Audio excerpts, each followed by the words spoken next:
So guys, आज हम पढ़ने वाले ग्रामेटिकल डिस्टिंक्शन यानी व्याकरणिक भेद। So without any further do let's begin. So first पढ़ने वाले हैं हम उसमें few, a few, the few and not a few. So पहले हम पढ़ेंगे फ्यू। फ्यू यानी कुछ। So few has a negative force and means almost none. Few का जो सेंस होता है, जो फोर्स होता है, वो बताने का नेगेटिव होता है, लेकिन मतलब उसमें कुछ है ही नहीं। For example, I have few books, मेरे पास कुछ किताबें हैं। कुछ किताबें यानी मेरे पास कुछ किताबें है नहीं, ऐसा सेंस होता है। यानी है पर बताने का सेंस होता है कि है ही नहीं मेरे पास। सेकेंड है a few. A few means होता है सम, यानी कुछ ही। For example, I have a few books, मेरे पास कुछ ही किताबें हैं। सम एटलीस्ट यानी कुछ ही किताबें हैं, ज़्यादा नहीं, कुछ ही किताबें हैं।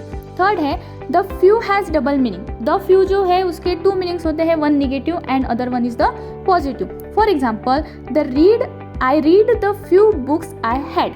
मेरे पास जो किताबें थी मैंने वो पढ़ ली।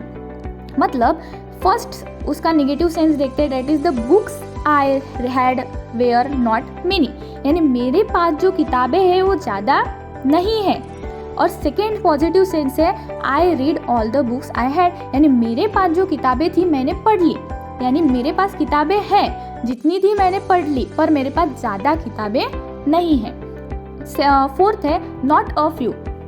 ये अगर नॉट है पर इसका जो मीनिंग है वो होता है बहुत सारा, many, not a few. So for example, he has not a few stamps, उसके पास बहुत ज़्यादा स्टैम्प्स है। नॉट अ फ्यू यानी उसके पास बहुत कम नहीं है, उसके पास बहुत ज़्यादा स्टैम्प है। So I hope you understand this topic. Next topic हम जल्दी ही लाएंगे। ऐसे ही चैनल को सपोर्ट करिए and thank you so much for 1K subscriber.